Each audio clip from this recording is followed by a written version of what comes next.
ओहो दीदी। इस कहानी का नाम है समानता। बहुत साल पहले महेंद्रवरम साम्राज्य पर राजा हेमंत का शासन था। तब उन्होंने एक नियम जारी किया कि किसी भी महिला को काम नहीं करना चाहिए। तब लोगों ने पूछा, क्यों? मैं ये निर्णय अपने राज्य की संस्कृति को बचाने के लिए ले रहा हूँ। कृपया, मुझे उम्मीद है कि हर कोई इस नियम का पालन करेगा।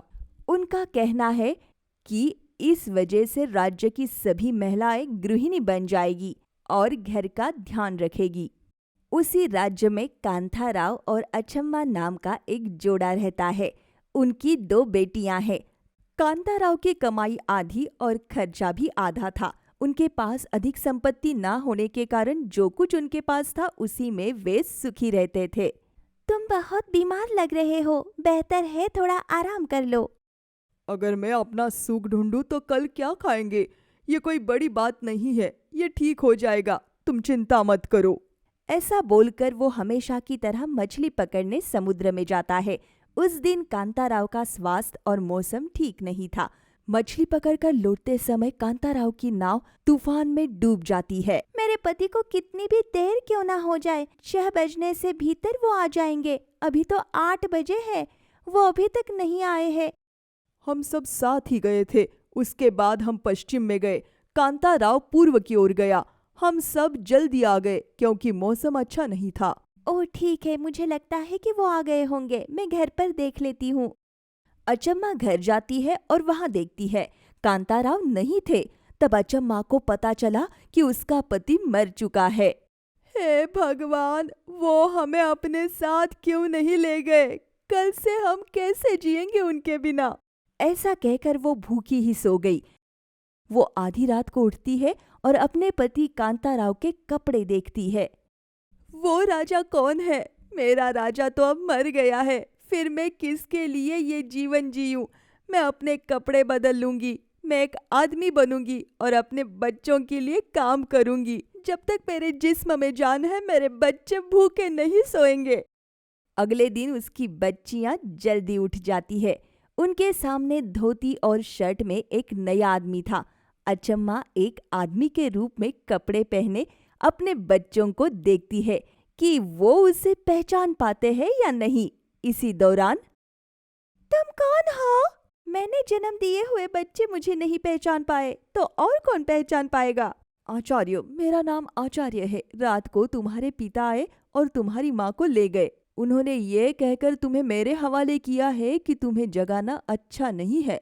जब तक वो नहीं आते तुम मेरी जिम्मेदारी हो। ऐसे बोलकर वो आदमी काम की तलाश में चला गया।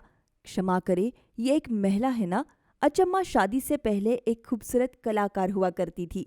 तो अचम्मा एक कलाकार के पास जाती है जिसे वो जानती है। तुम कौन हो और क्या चाहते हो?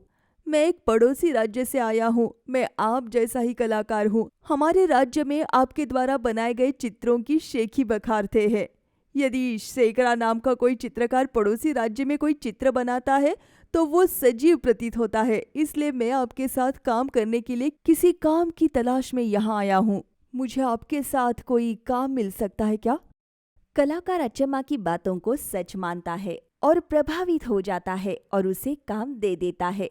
उस दिन कलाकार अचम्मा को 10 सिक्के देता है। अचम्मा खाना खरीदकर घर जाती है और अपने बच्चों का पेट भरती है। भगवान, मैं इन बच्चों के लिए जीवन भर ऐसे ही रहने के लिए तैयार हूँ। उनका पेट भर जाए, मेरे लिए इतना ही काफी है। ऐसा कहकर उस दिन से वो काम पर जाने लगती है। अचम्मा के काम से शेखर हैरान है। कलाकार से सभी खिलौने बहुत ही कम समय में बिक जाते हैं। अचम्मा को भी अच्छा भुगतान मिलता है। सब कुछ अच्छे से चल रहा था। लेकिन एक दिन कलाकार शेखर की बहन रुक्मिणी के आड़ में वहां खतरा आ गया। ये मेरी बहन रुक्मिणी है। मुझे आपके चित्र बहुत पसंद है। क्या तुम्हें मेरे चित्र पसंद नहीं? ऐसी बात नहीं है, लेकिन मुझे अच्छैया और उनके चित्र बहुत ही पसंद है। अरे, मैं इतना भी टैलेंटेड नहीं हूँ। आप जैसे प्रतिभावान लोग बहुत ही कम हैं। अगर आप राजी हो तो मैं आपसे शादी करना चाहती हूँ।